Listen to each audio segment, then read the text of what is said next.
Bond. James Bond.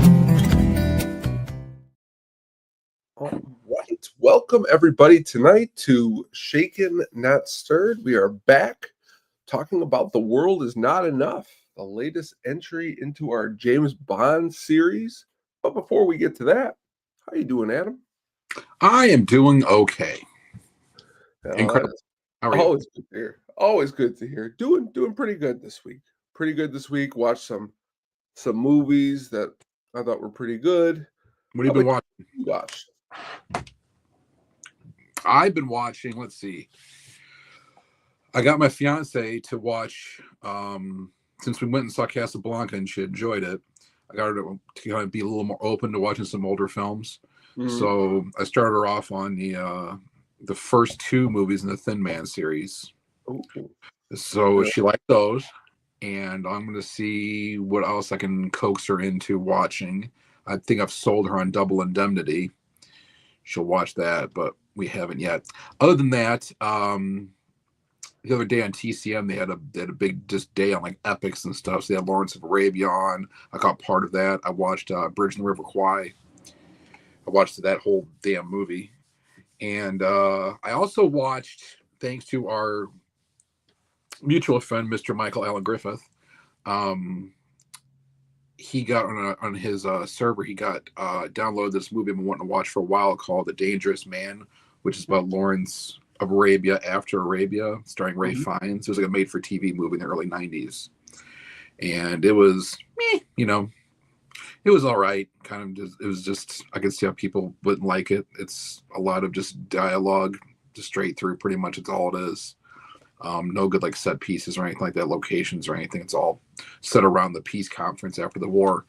Other than that, I think that's, I don't know, I'm sure I watched some other things too here and there. I watched the Godfather trilogy's been on Pluto, so I've been, every time I turn on, it's like in the middle of Godfather Part 2. So I've been catching like, a little bit of that here and there. What about you? What have you been watching?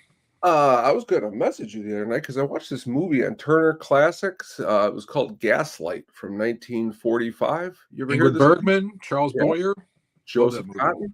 Yeah, that was a pretty good movie.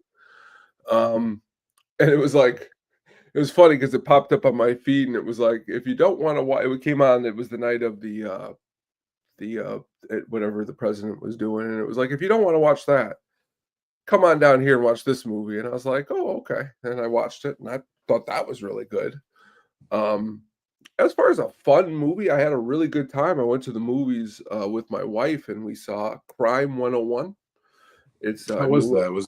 It was actually, honestly, it wasn't as good as Heat, but if you're looking for like a offshoot of Heat and just a fun time, I had a good time with that movie. The actors did a good job in that. I guess they said Christian Bale is going to be in the new Heat movie, like Leonardo DiCaprio. I just read that today. That is true. I'm curious to see how that's going to turn out. It's going to be very, very interesting, as is our conversation tonight into the 19th entry into the James Bond series. The World Is Not Enough. Why don't you catch us up here? So a few weeks back, we covered Tomorrow Never Dies, which was... it was a success money-wise. Critically, it was kind of panned, which I can see why. I didn't like the film all that much compared to the other Bond movies. It's kind of in my lower tier of Bond films, but it kind of went back to the formula of outlandish schemes and action sequences here, action sequence there, little dialogue, action sequence, and I don't know. It was all right. But it did very well, and people were still bought into the Bond franchise. Like I said before, GoldenEye kind of brought everything back, and people were still clamoring for more Bond films, me being one of them when I was, back then as well. So now we fast forward another couple years here to 99, and we are going to be just, talking about The World Is Not Enough, which is a third Pierce Brosnan film, third of the four he did. And, this one had a large budget as well, as $135 million. and domestically in between the U.S. and Canada, it did about 127 million, but worldwide it did about 361, almost 362 million. So it's still just raking in. It was at the time of this release, it was the highest grossing James Bond movie, that was released in the entire series. Now, there have been a couple, more since then. I think that have actually eclipsed that, but up to that point, it was the most successful one. So this one kind of, I do like this one. There's things I don't like about it, but I would say like this one's more of like a 6 out of 10 type Bond movie for me. So it's one of those could have, should have, would have things, but at the same time, it's like, hey, this is better than Tomorrow Never Dies, and definitely better than what we're going to talk about next week. So, I always say it under my breath. This movie had some star power in it. It had at the time, the actors that were in it. Pierce Brosnan obviously was huge. And Denise Richards, who was the main Bond girl in this one, as Christmas Jones, was a big deal in the late 90s. And now everyone kind of rips on her performance in this film, and rightfully so. It's not good. But I don't think they wrote it very well for her either. And they certainly didn't write it for, I mean, I don't know if it really would have mattered who you put in that role at that point. I mean, some of the dialogue, you're just like, what the, but I'll get into a little bit of that later. But Sophie Marceau was coming off of doing Braveheart. So I wouldn't say that she was huge, but like she did a big, blockbuster movie like Braveheart. Robert Carlyle was doing things. He was in the Full Monty. That was probably his biggest movie up to that point. And he plays the main villain in this, Renard. No. Before you go any further here, the director of this film that they've picked up, Michael Apted, have you ever had the opportunity to see his film Nell? Yes. I had to watch that in school, but Nell, and he's the one that did Gorillas in the Mist. Yeah, that's not a bad movie. So it was an interesting. The thing is, they wanted to bring back Roger Spottiswoode, who did Tomorrow Never Dies, but the whole production was just so chaotic that he just declined. So he didn't do it. And so they brought in, Michael Apted, and like I said, it's a step up from Tomorrow Never Dies. I really couldn't say if he's a better director than Roger Spottiswoode or not, but I mean, it seems like he did a better job with this. So I think it was probably a good move to do so. But anyway, so this movie kind of takes us to a place I kind of like where Bond movies go with, like it instead of just having like insane harebrained schemes. And don't get me wrong, in the Roger Moore days, I love that stuff, but it's kind of hard to get away with it. Like Tomorrow Never Dies was kind of hard to believe all that, but this one was pretty cool because you didn't have like one villain; you had basically two villains, and this is the first Bond film when you have really, if you think about it, Sophie Marceau's character is the main villain in this movie, I would say, over Renard even. And it's the first time that a girl has been the main Bond villain in a Bond film. And you don't obviously figure out that she's really the villain until, about halfway through the movie or so. And then it kind of reveals itself that, she's behind a lot of this. But her performance, I thought, was pretty damn solid. And, I like Sophie Marceau, and, I don't think she's been in enough stuff and gets enough credit for what she's done. But she did very well in this movie. And a big part of this, too, I want to go over it. This is Desmond Llewellyn's last go-around as Q. And he's been with the Bond franchise, since not Dr. No, but since From Russia with Love.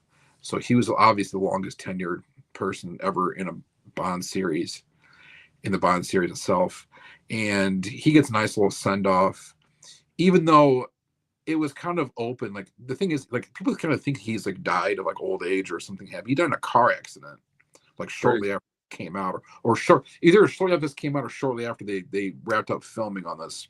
and maybe it didn't come out yet. But either way, he died in a car accident. Otherwise, he might have been in another one, but they're also kind of thinking he might not be. So he was kind of given the Lois Maxwell treatment when they brought that one girl in, an Octopussy. Yeah. He'd be like, okay, this may be a replacement for you because we may not have the next movie type thing. So they brought in John Cleese as the new Q, which I was kind of excited about because I've always been a big Monty Python fan. So that was kind of cool that he was in this, although his exchanges with Bond in this movie are kind of, I don't know, it's just kind of meh. Like I just didn't buy it as a bunch of fluff. But he's a little bit, it's, I don't know. But either way. Now, would you say his character gets better as he goes along, John Cleese? His character got better. His performance was better in the next film, which I can't believe I'm saying anything like that, but it is better than the next film. But it's just, they didn't give him a lot to really work with. Like in this movie, he was kind of just, not just a comic relief, but he was like the butt of the joke. Yeah. So like basically like Bond and Q kind of just picked on him. And excuse me, Q kind of let him know who was in charge, during that scene as well. But anyway, so it was a decent addition to the film itself. I also like that they brought back Robbie Coltrane's character, Valentin Zukovsky. I love the Zukovsky character. I wish they would have had him out throughout the whole Brosnan series. If you're going to kill him off like they did in this movie, spoiler, do it in the next movie or something. I wish they really didn't just have them in two separate films that weren't even together. They weren't even consecutive films, and then they killed them off. But the weird thing about this movie is there really aren't typical Bond henchmen in this movie. Since there are two villains, you really don't have the screen time to put a lot in there. Like down there, you see a couple of them. One is the very lovely Maria Grazia Cucinata. I think I pronounce her name. I love this. She's billed as Cigar Girl. I was going to say that, Cigar Girl. You saw that. Yeah. So, and she's at the beginning of the film, the pre-title sequence, which that pre-title sequence was up to this point as well, the longest pre-title sequence in any Bond film up until No Time to Die, which was obviously the very last one. The actual, when they used to use, at this time they were still using reels of film. So the title sequence of the opening title sequence and the main credits and everything aren't even on till reel 2 of the movie. Because some movies can be like, 7 reels, 8 reels and stuff like that. So the whole pre-title sequence took up a whole reel of film. So it was quite a while. It was a nice chase to it, and it was pretty cool. Then Q's vacation boat or his retirement boat he's giving himself. Bond's using that, to chase Cigar Girl. Cigar Girl. And then the guy down there, I think his stage name was Goldie or whatever. He's Zukovsky's. He was also in Snatch. I remember him from Snatch as well. But he was Zukovsky's like main henchman.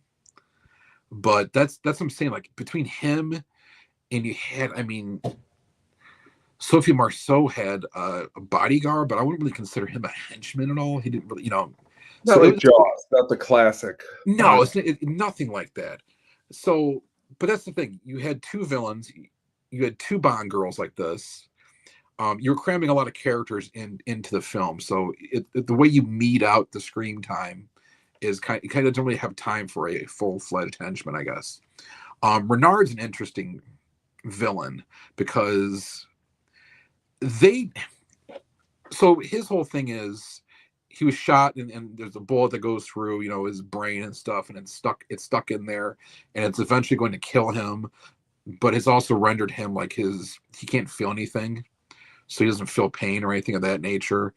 But it's a really weird. There's a scene where one of the doctors in the film, which it's kind of funny because her name is God, what was her name? It was Molly Warmflash. Not Hot Flash, but Warmflash. It's the first girl. Molly Warmflash. Yeah, okay, so Molly Warmflash. So she, in this film, is she's played by Serena Scott Thomas. and that's Yeah, Chris Scott Thomas's sister. I was gonna say that's crazy. And she was actually gonna they were gonna do the love scene between her and Bond. They were gonna do a stunt double, and she said, "No, I'll do it." So she just went through the whole thing with them. So She's actually anyway, got a part in Inherent getting Vice. back to what she was saying though, that she was like, he'll grow stronger until the day he does, which I don't understand what the hell like that. Like, how would he grow stronger? Like, he's not some like mutant or something where he's gonna keep getting stronger. If anything, he'd be getting weaker. If he can't feel anything, I get it, but like, he's not gonna start like, become the damn Hulk or some shit like Yeah, that, that's what I'm saying. where he's all of a sudden, and you can tell because when he's fighting against Bond or anything, like, they didn't know what way to go with Renard on this. I don't think he's kind of like the whole like can't feel pain thing didn't really come into play very much in the film. And like when he fights Bond, whatever, he kind of gets his ass kicked most of the time. So like, it's not I like like, I mean, Dr. Carlisle in a lot of movies. I just don't know. I think he was a little could have been a little miscast from my. I could be wrong. well, I know, he was okay though. Like I like him as the villain in this movie. It's just they didn't know which way to go with him. If you're gonna make him to almost like where he has is superhuman physicality, then do it. Like Molly Warmflesh explains. If not, then shut the fuck up about it. They kind of just went the other way. So, but like his performance in general was pretty cool. He was pretty menacing. As for the first scene he comes out, he did a very Spectre thing, from Rush with Love, where you think he's going to kill one person, but he actually kills the other guy instead in his organization. So, and but it's a cool story how like he initially kidnapped Sophie Marceau's character, and she ends up. I should say her name was Electra King, and she develops Stockholm syndrome and ends up falling for him. But then she ends up kind of seducing him, like almost like a reverse Stockholm syndrome type thing, whereas he kind of does her bidding through the rest of the film, if you think about it. Because this whole thing, he knows he's going to die anyway, eventually. So all this stuff being done is for her benefit. The whole nuclear explosion to blow up the competing pipelines to where she has monopoly on the pipeline. It's a very, very Goldfinger-esque plot, like her Vito a Kill type plot, where she wants to make her oil pipeline basically have a monopoly on oil distribution throughout the world. So all this stuff's benefiting her, and you can kind of tell towards the end, like he's doing stuff for her, whereas when he first kidnapped her, she was the young naive girl supposedly, but she kind of but she also seduces Bond in the movie, and Bond develops. If you look at it, he has a lot of chemistry with her in this film. Like it's almost like he fell for this girl harder than any girl besides maybe his wife Tracy in Auto Magic Secret Service. And like all Bond girls, that they all pretty much all meet the same fate. But and then going forward, obviously with the Daniel Craig films, it's more of a theme. So like, but up to this point, Bond didn't really fall for girls that hard. And again, at towards the end when she actually has he just shoots her cold as hell, man. When she yells dive into that thing, he just shoots her right in the chest, dude, and kills her there. And of course, M walks in, Judi Dench walks in, who has more of a role in this movie. She definitely has a lot more screen time because she gets kidnapped too. She's part of the whole plot itself. He's looking at her, or she's looking at him, and he does the same thing he does with Terry Hatcher. He like hovers over the dead body for a minute and well, he doesn't smell her this time, so I guess that's a step up. But anyway, but yeah, it's kind of cool. So she basically, the whole thing with Electra King was she was upset. That's a perfect Pierce Brosnan pain face right there. Does that in every movie and makes the sound. I can just hear that. Anyway, but she is upset with her father and M for not paying the ransom to get her away from Renard. And then they also used her as bait to like flush Renard out, as this movie started too. But Bond really kind of, had it bad for her until he found out kind of what was going on. So then he kind of shifts. They introduce Christmas Jones, which is Denise Richards, and she's dressed like Laura Croft from Tomb Raider. And she's supposed to be a nuclear physicist. I mean, I don't know if they were trying to intentionally do this. I don't know what the hell's going on, but some of the lines she says in this movie, like, and it's been pointed out. I've seen in other YouTube videos and podcasts and stuff.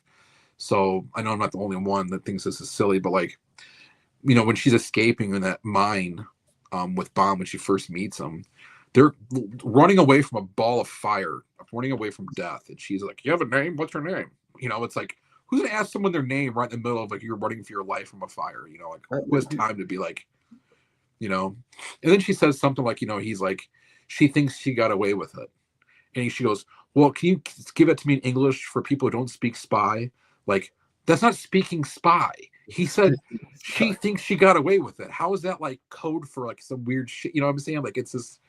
And then like there's a part where Bond's like when they're in the pipeline and there's the bomb's actually in the pipeline. Him and Denise Richards are chasing it. He's like, "Oh man," he goes, "Someone got into the like." He's talking about someone like tampering with the bomb itself.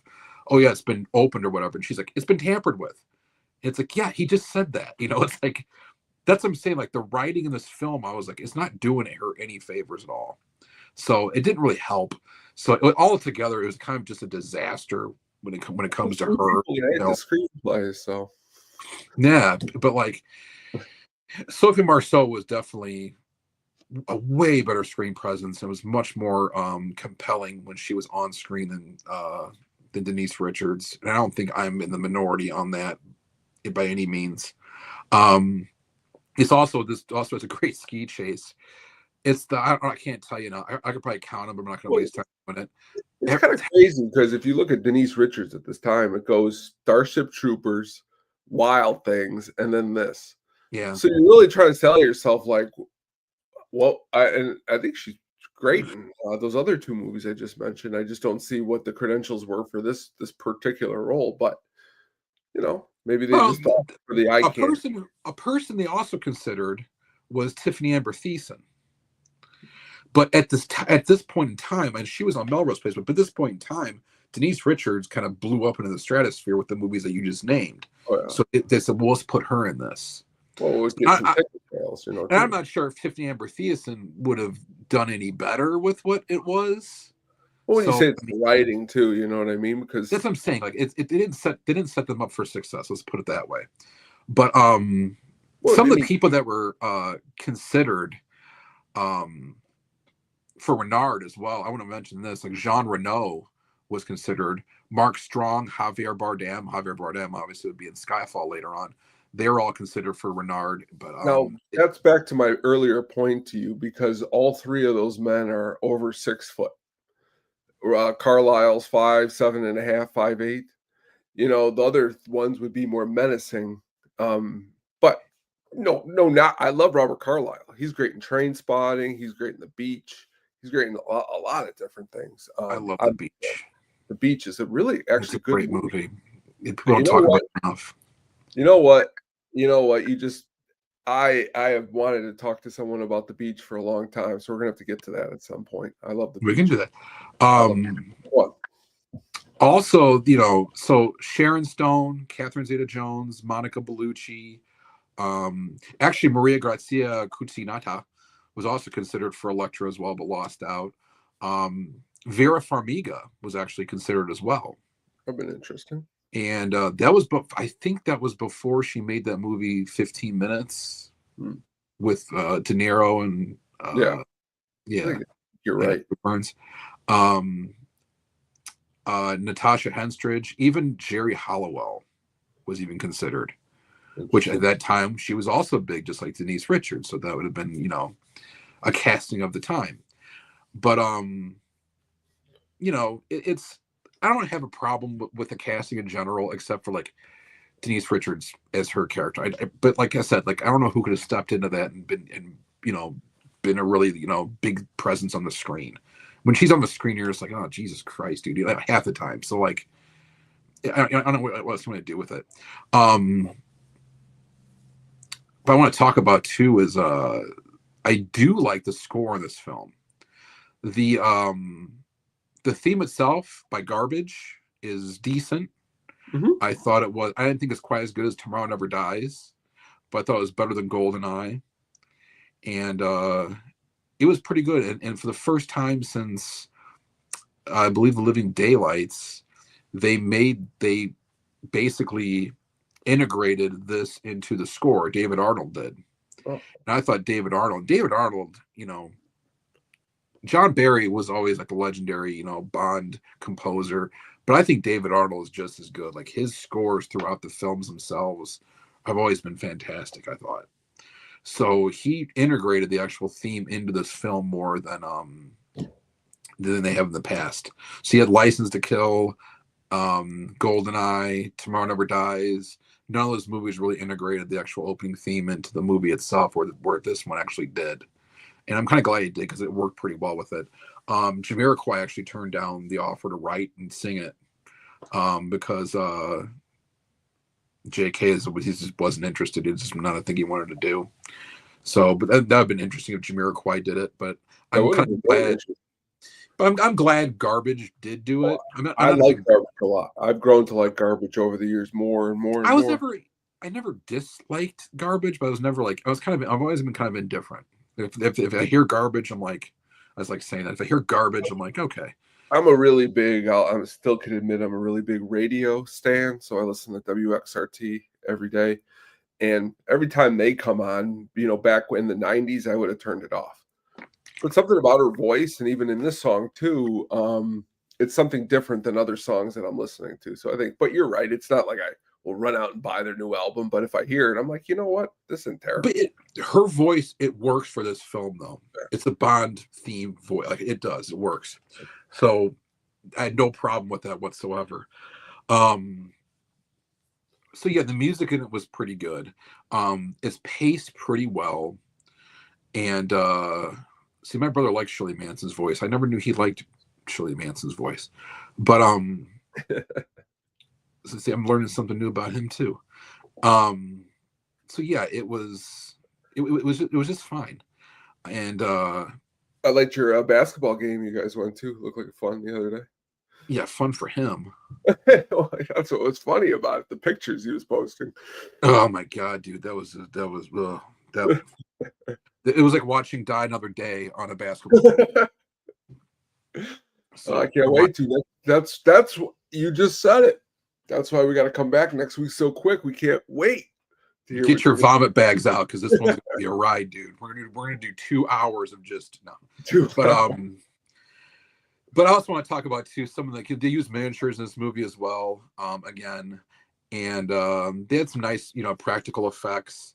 There was nice effect. It's kind of silly because Bond's wearing these like bluish purple glasses, these X-ray glasses he has in Zukovsky's casino. And what they did though was pretty cool because like they had the actors first film in their regular costumes, what they were gonna wear, and then they also wore like these special costumes like reveal the shapes and the guns and knives underneath, kind of like a translucent clothing. So and then they layered them on top of each other to where once it was matted like that in the shot, like you saw what you saw in the film, you saw like the X-ray, like all the girls and the guys like with the guns underneath their clothes and everything like that. So that was pretty cool. They brought that into like the Bond, but again, like that's such a cool thing. Like, why would you never? Because you ever notice like all these awesome Bond gadgets, like you never see them again in other movies. Once, and then you see them once, like what happened to that one? You know, like why would you not use that here? Like, you know, but that was a pretty cool one, I thought. And it was pretty cool how he just put that dude in the bar and just like smashed it, put the knife in his tie, and just continued his drink, you know.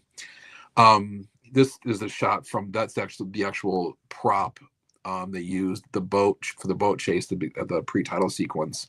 And this was the Museum of Science and Industry, and it's a small little boat. Like it's. Now, were they playing the clip behind it there when they were showing it? Is that how they were doing it, or was that just like a still behind there? Actually, I have no idea. Because they got like the screen. Like, yeah, were they playing to the movies when you were there? Yeah, I couldn't remember. I don't remember if they did that or not. It would make sense, but yeah, it was it's a pretty cool prop, and it worked very well for the opening boat chase. I mean, it got a little ridiculous, but a little over the top. But it's kind of funny because at the end of that, he ends up, you know, on a hot air balloon because he jumps that thing and he hangs in a hot air balloon. And once the thing blows up, he falls onto what is now I think it's the O2 arena. It was just built at that time. So, and of course he does the whole, Pierce Rubber Brosnan makes his Bond paint his paint face. Um, but yeah, it was the pre-title sequence is actually pretty good. So it kind of got you, it really got you into the film, and then from there, like I said, it was paced pretty well. But overall, I would say definitely Sophie Marceau's and Pierce Brosnan was good in this movie too. But I'm not taking anything away from him. But Sophie Marceau, I thought like her character was the one that was really compelling and really pushed the plot along well. And whenever she was on screen, it was just a better film, I think, whether Renard was around or not. So, but it was interesting the way they had that dynamic of two main villains. That's never been done before. They never had a female main villain. They never had like no henchmen really. So there's a handful of firsts, but there are also the same Bond tropes too. You had, and like I said, I was brought up earlier. You had another ski sequence. I can't tell you what number ski sequence this is in a Bond film. That's what I was thinking too. I have to do some I mean, research. How many skis? I want to say it's like On Her Majesty's Secret Service would have been the first one, I think. Even that one, The Spy Who Loved Me. Gerbs, if you're watching, correct me on this. Spy Who Loved Me, For Your Eyes Only. Let's see, The Living Daylights. No, View to a Kill. View to a Kill also had they created the snowboarding thing. And then you had The Living Daylights have one. Goldeneye didn't have one. Tomorrow Never Dies didn't have one. So that was 5. So this is like what, the 6th one? He's always on skis. So like, but I don't know. It's okay though. Connery never skied. Yeah, Connery never did ski. Roger Moore skied, Lazenby skied. Yeah, they all skied. Although no, Craig didn't ski. Did Craig ski? Sounds like someone's last name. Did Craig ski? Craig ski. I don't know. I don't think he did. I don't think Craig skied from the top of my head, but I don't want to. That's sad. Anyway, so it was a good ski chase, and they're in Azerbaijan, and they were going down the hills and stuff like that, and there were some like really good establishing shots they had before that, and so it was it was pretty cool. And they had that one guy go off the cliff, and Bond makes his little quip at him. But all of a sudden, he had the parachute shoots out, and Bond gives kind of like, "Oh shit, look!" And that was kind of the first. I was like, "Oh," because Bond always makes a quip after he kills the guy. This time, the guy wasn't dead yet, so he came back, and so that's a pretty good scene. And you see Elektra be like all freaked out. I don't know if she was really freaked out, or but that was her way of. Maybe that was her way of starting to seduce Bond. So because she knows. There's a weakness in James Bond. It's the women. That's true. Very and true. Alcohol. But when's the last time? So did you watch it recently? Yeah, I just watched it this week. What did you think of it as opposed to the first time you watched it, or from before? It's like you pretty much hit all the topics. I mean, Brosnan does a good job as James Bond. It's script problems. There's some script problems, and if they were cleaned up, the movie would be, I think, better. Like I said, when you mentioned some of those other villains, but Robert Carlyle surely doesn't bring the movie down. In my opinion, it's the script. It's what some of the characters have stated, like Denise Richards' character could have been better written. I would have loved to see what was, and maybe I never really seen a director's cut of this film or anything like that, but what didn't make it. Most of the time, I do. When I see director's cuts, I don't like them as much as the regular. Like for instance, the Superman 2 like Donner cut, I didn't like as much. I thought the regular cut was better. Yeah. Like I've seen The Natural. That I love the fucking Natural. Mm-hmm. The director's cut of that wasn't as good either. So I thought they did a really good job editing those films.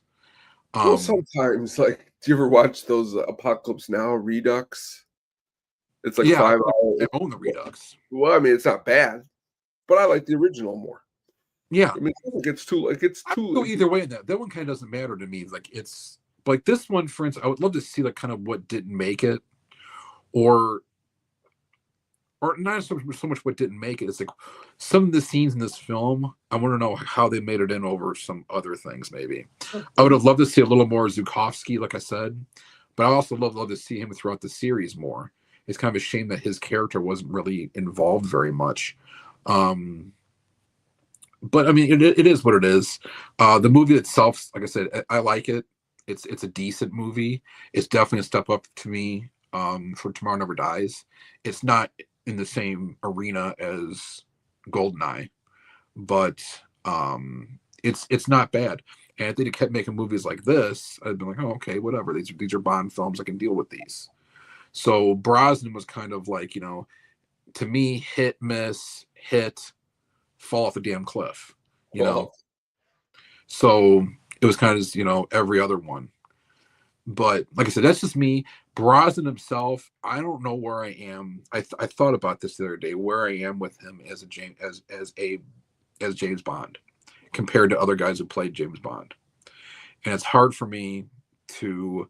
I really think about him and Dalton together and which one's better. I would probably have to go with Pierce Brosnan, but he was also more established. I think if you'd give Dalton one more film, I might have thought Dalton was a better Bond. But that's just me, and my opinions on that are probably unpopular anyway. Like I said, I like Roger Moore the best. Most people, like 90% of people, always say Sean Connery is the real Bond. It's like, fuck off, whatever. Or like Daniel Craig. All of the periods of the Bonds, they all have. I think they all feel different. These feel very. I hate to say 90s ish, and that's a good thing for these films. Timothy Dalton's, they seem really serious compared to some of the other movies in the series. And when you get to Craig, I think it's a little bit of everything, really. He puts a good spin on it all, I think. I think Craig does. He definitely is as serious as Dalton. Yeah. And it's much more emotional with him. Yeah. Like what you saw, like what you saw at the end of Honor to Manage the Secret Service, you saw a vulnerability in Bond, which you don't often see. That became like commonplace in the Craig movies. Like that was something with all the other Bond films together. You didn't see that type of thing, which is why it felt so out of place. But with the Craig movies, it kind of like took that with like the whole story of the Vesper. And obviously we'll cover all that. But, it's like that dude was like a tortured guy. Yeah. That's and you didn't get that in other Bond movies. You didn't get that from Pierce. This one, I'll tell you that. No, you didn't get that from any of the Bonds, really. No, not really. You know what I also watched? I watched Never Say Never Again last week. Okay. And I liked it less this time than I did the first time. It just didn't. I just didn't do it for me, man. Octopussy was so much better, it's a good movie. Yeah. So, like I said, this film's good. And if you're taking anything away, the villains are good. Like I said, Robert Carlyle's good. He's a good actor, and he does a good job with what he has here. Some of the stuff he says and some of the lines, like I said, the writing's kind of me, but he does well with what he has. Denise Richards did poorly with what she had, and she didn't have much. But Sophie Marceau as Electra King, I thought was a great villain, a great way to bring in a female villain to this whole Bond franchise like this. Yeah. And Brosnan was Brosnan. Brosnan was decent in the first two films, and he was good in this one too. And it was kind of sad to see Desmond Llewellyn. That is sad. Thing. It is kind of cool though how he did the whole, they lowered him, the whole although the two things he told Bond, I'd never heard him ever say to Bond in any of those movies. He's like, always taught you two things. Never let them see you bleed. He's always have an escape plan. I never, ever heard him say those lines to him. So it must have been something else I don't know, unfilmed stuff. But yeah, it was a good Bond film. It was definitely, I thought, better than Tomorrow Never Dies. And it's too bad that the next movie was Brosnan's last one. I don't think he wanted it to be. There's rumors that they may have him play James Bond again as an older Bond that's retired, and that would be kind of interesting. As long as they establish this as an older Bond's retired, not trying to play him off as James Bond. That would look worse than Roger Moore in A View to a Kill, But what kind of trivia you got? So a few things I got here. The total on-screen body count in this movie, which I've been paying attention to the last few shows we've been doing, is 82. Wow. I've been researching this. Yeah, a lot of dudes killed, and ladies. Won't leave the ladies out. You get murdered too. It was kind of funny too. Like I did never notice this. There's something I noticed in the movie, and then I kind of looked at it again, and so I also looked it up to kind of verify what I was seeing in the warehouse that Zukovsky had. The one that they had the tree trimmer, the saws come through, and they're attacking him. Anyway, there's an operations room he kind of has in there, and he has these women on posters. You kind of look at it's this typical calendar of like women or something like this, posters of women, but they're all former Bond girls, is what it was. Oh, that's cool. So I thought that was kind of pretty cool little Easter egg they stuck in there. Also, on the same vein, in the Scottish headquarters for MI6, if you look behind M's desk, there's a portrait of Bernard Lee's M. Really? Yeah. I don't know if that was supposed to be an Easter egg, or it's like they're recognizing this was a former M. Because I look at it like if it's in the film, it's canon. They're looking at a former M. Yeah, that's. But they've also broken the fourth wall in the movie too before. So I mean, I don't know what So I don't know if you can exactly say that, but I'm gonna go with that. So this is a kind of a cool little 360 thing here. So Zukovsky saves Pierce Brosnan at the end when he's in that torture chair that Electric King puts him in, where it drives that bolt in the back of his neck to the point where it's going to either break his neck or strangle him, one of the two. Yeah. And he's giving great Brosnan pain face. And so anyway, he with his cane, he has a modified walking cane with like a bolt with a gun in it, and he shoots the cuff and saves Bond with that cane. But it's funny because he's only walking with the cane because Bond shot him in the leg. That's why he had the cane, which he mentions in GoldenEye. That's funny. So that means that Bond didn't shoot him when he wouldn't have the cane to save him. Dukovsky never could have saved him, and Bond might have just been dead too. So I thought that was kind of a cool little 360 thing of one thing happening and wrapping back around. So, but that's all I got for this one. Good movie. Like I said, about 6 out of 10, 7 out of 10 if you're feeling frisky. But yeah, it's better than Tomorrow Never Dies. It's certainly better than the next film. Not in the same league as GoldenEye, and unfortunately, Brosnan would never get back to something that good. But where would you rank it in the Brosnan of the 4 Brosnans? I'd say it's the second best. Something about the last one left a funny taste in my mouth, and I'll be really honest with you. It's been a little while since I've watched Die Another Day. So this weekend, I'm definitely going to watch that.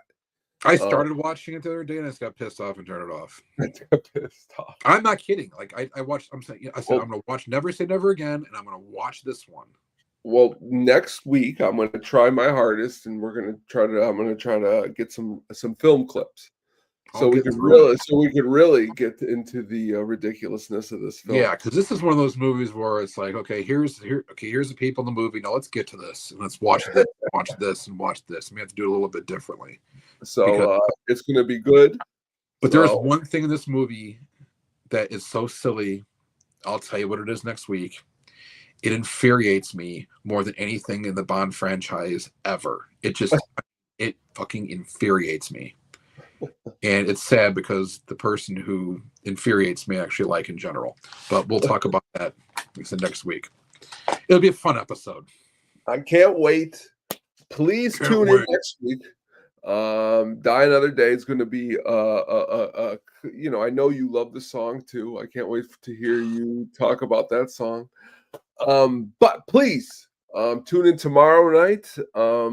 At the show, we'll be back. We'll be digging into some fan theories, some movie news. We will be talking before we leave here because we haven't had a chance to talk. What would you rank as one of your? one of your favorite Robert Duvall films that's not The Godfather? Well, The Natural. Oh, well, yeah, I guess I Easy fell right one. into that one. Okay, so I'll give you one that not a lot of people probably say. I like Open Range a lot. Oh, My yeah. father liked that movie a lot, and I kind of was like, whatever. But I watched the movie, and I'm like, that's a pretty good film. Not so much that Robert Duvall like carried the movie or anything like that. It was just that's when Kevin Costner, I think, was really coming into his own as an actor. I like older Kevin Costner much better than younger Kevin Costner. So I thought he got much better with age. But that's a movie I think that not a lot of people really look at because I mean it kind of gets lost in the whole Western genre. No one ever mentions that film. But if you watch it, I think it's pretty damn good. But there's some God, Robert Duvall. I mean, he's the network. He's the part he had in that movie. Um, I'm not a big fan. Like The Apostle was a good movie. I mean, it was all right. Like it's not my. I didn't think it was that great, but he was pretty awesome in that. Here's the great Santini. Yeah, great Santini, dude. He what else was he? I mean, he's been in so much stuff that kind of. Yes. I'm looking through some stuff in the '70s that I have not seen. I mean, obviously, like Apocalypse Now, he had the small role in that. And that turned into like a cult. He became a cult icon as Kilgore that film. But yeah, I mean, I don't know that there's it's hard to pin down something with the guy like that who's been around for so long. And I mean, he started out like doing like To Kill a Mockingbird was the first time probably I saw him. Oh, that was. I'll never forget. We were in English class, and he shows up in that movie as Boo Radley, and I just started laughing so hard because I was familiar with some other stuff, and I didn't know he was in the movie. And the way he just shows up in that movie, it's a great scene. Really, it is. And sad we lost Robert Duvall, so we'll be talking about him tomorrow. Check that out. And everything else going on at the Sadistic Penguin Studios YouTube channel. Also, I want to send the goodwill wishes out to our amazing penguin, Magnificent Stan. He had surgery today and it went well. So that is awesome and great news. And soon it's getting drafty. We'll be back. Adam, we got to get you on that show. I think you'd be perfect. You would. Let me know the topic. I will. I will. We will get you on it because that will be one more. I want to mention. Yeah, please. Have you ever seen Stalin? No. With Robert Duvall. No. What year I'm looking here. What year it was early 90s. I'm not sure exactly what year it was, but I think it was made for TV, or it was it was straight to HBO or something like that. But he played Stalin. Like Julio Ormond's in it, Maximilian Schell's in it. There's a couple guys. Actually, Euron Krabbe, who was in Living Daylights, Dr. Nichols from Fugitive. He's in that movie too. Let's look into that. That sounds awesome. It's a long movie, man. It's because I think it was 2 parts. I should look up the runtime real quick and find what it is. But it was let's see. Yeah, 2 hours and 50. It's almost 3 hours long. But I remember watching that when I was young.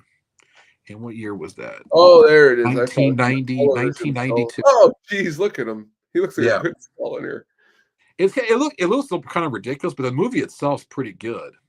It kind of goes through his rise when Lenin first came to power, and There's this movie I'm looking at here that he's in. I want to watch. It's from '73. It's called The Outfit, where he supposedly plays a hit kind of like a hitman. It's like a neo-noir. Karen Black, Joe Don Baker, Robert Ryan, Timothy Carey. Sounds interesting. But that's what's cool. And also thanks to you, I want to thank you for this Pluto. This Pluto has been a big part of my life. If I didn't have people in here watching, here we go. These are all classics mentioned all right here. Days of Thunder, Falling Down, Deep Impact. He's great in Falling Down. I completely forgot about Days of Thunder too. He's great in Days of Thunder. That's also been on Pluto. They also been playing that on Pluto recently. They have been playing that on Pluto. And then we mentioned a little while ago, Apocalypse Now. Great. Yeah, for the 15 minutes of screen time he had on there. I mean, he stole the damn show. That's hard to do, in a Coppola movie like that, but he sure as hell did. That was Like One I watched a people when lot. people think about that movie, they probably think about him first and foremost. Besides maybe Brando, like they probably think of him first and foremost. You're right. His character. You're absolutely right. And one more I will mention here that I mean, he's got. You go through his list, man. He's in so many good things. Lead roles, supporting roles, everything. He's done it all. Yes. So Yes. I mean, the dude lived. How old was he? He was 90, 95 or something like that. 94. Oh, yeah. He lived an amazing life. A lot of great body of work. So please tune in tomorrow to that. So actually, I'm wearing a shirt from The Natural right now. He was in that. Yeah, look at that. The Natural. Oh, that was the movie I was going to mention that I've been watching a lot on HBO. Is him and Sean Penn, Colors. Oh yeah, that's a pretty awesome movie. All about that one too. You can bring up movies like, oh yeah, that one, that one. He's too. just so many movies. I often. There's been so much stuff. He was good in like pretty much all of it. So, but yeah, I would suggest watching Open Range if you get time to do it. I'm gonna watch Open Range this weekend because I have never seen it. Always wanted to see it. Needed somebody to tell me it was pretty good. And I'm a Western guy. Because I say Kevin Costner's is really good in that. But like Diego Luna is in that movie. Does one of his earlier roles. Like Annette Bening's in it. Michael Gambon's in it. Michael Gambon actually plays a pretty sinister bastard. He's pretty cool. But Kevin Costner actually directed that movie. But it's kind of cool because like the gun shots and all it sounds more realistic than other like westerns and stuff. So it's one of the westerns. If it's on, I turn it on. I just leave it on. Another great role of him is him in Bullet. Oh yeah, for a couple minutes, like he takes the call like in the phone booth. Yeah, you forget like, oh yeah, he was also in this and he was also in that. You don't think about it, and all of a sudden like, oh yeah, he's been in pretty much every movie ever. Very awesome. But thank you everyone for joining us tonight. Make sure you tune in to next Thursday for the Laugh Riot Fest, which will be Die Another Day. And me and Anna will talk to you soon. Everyone out there, take care. Good night.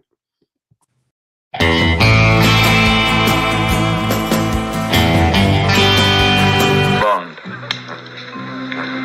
James Bond.